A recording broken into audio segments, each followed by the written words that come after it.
Shalom pendengar yang dikasihi dan mengasihi Tuhan Yesus Kristus. Kita berjumpa lagi dalam program Waktu Teduh bersama Renungan Harian terbitan Yayasan Pelayanan Gloria. Mari kita siapkan hati untuk mendengarkan firman Tuhan. Izinkan Roh Allah memberikan kita hikmat agar kita dapat semakin mengenal, mengasihi, dan memuliakan Tuhan setiap hari.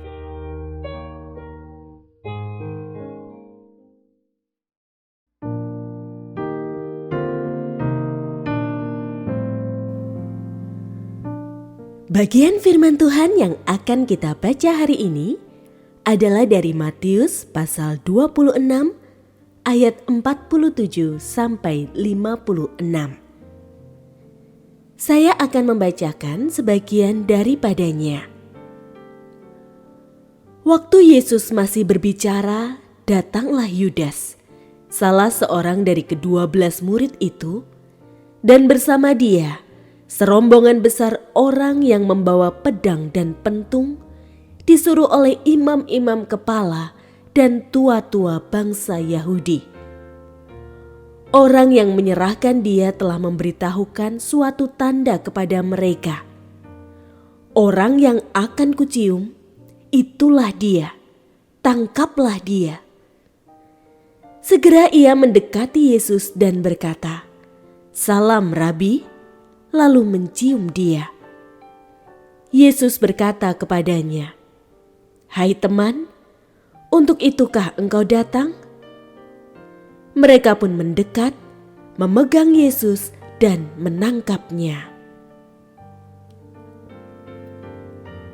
Pendengar yang mengasihi Tuhan, ayat yang kita renungkan secara khusus hari ini adalah dari Matius pasal 26 ayat 49. Segera ia mendekati Yesus dan berkata, "Salam Rabi," lalu mencium dia. Renungan hari ini berjudul Ciuman Yudas. Dalam budaya bangsa Israel serta nenek moyang mereka, praktek ciuman memiliki beragam makna dan tidak selalu terkait dengan romansa. Ciuman adalah tanda sapaan yang umum untuk menunjukkan keramah tamahan, juga dapat menyatakan kedekatan, persahabatan, dan kasih sayang, serta untuk menunjukkan penghormatan serta kesetiaan. Biasanya, mereka akan mencium pipi atau kening seseorang. Namun tindakan yang menjadi simbol kebaikan inilah yang dipilih Yudas Iskariot sebagai isyarat untuk menyerahkan sang guru kepada orang-orang yang hendak menangkapnya. Ia menggunakan tanda kesetiaan justru untuk mengkhianatinya. Ia bertopeng dan menipu demi tercapainya ambisi pribadi. Ia telah bersekongkol dengan para pemimpin Yahudi untuk menangkap Yesus. Ia telah menerima sejumlah uang sebagai upahnya.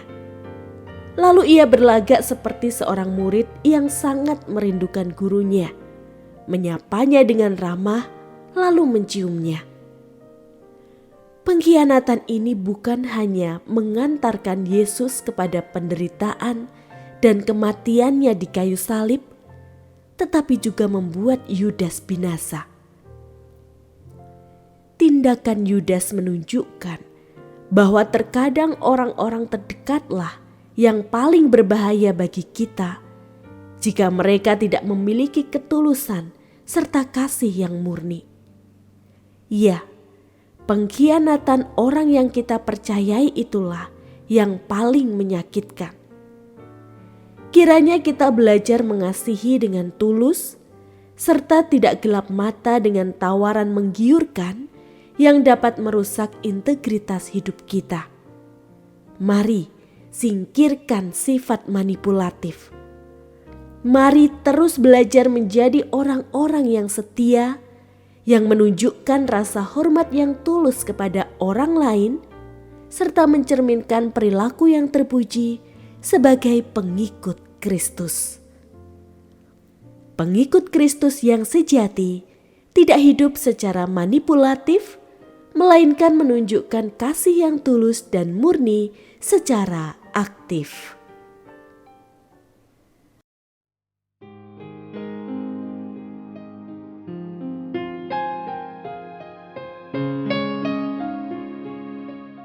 Pendengar yang mengasihi Tuhan, apakah Anda diberkati melalui renungan harian?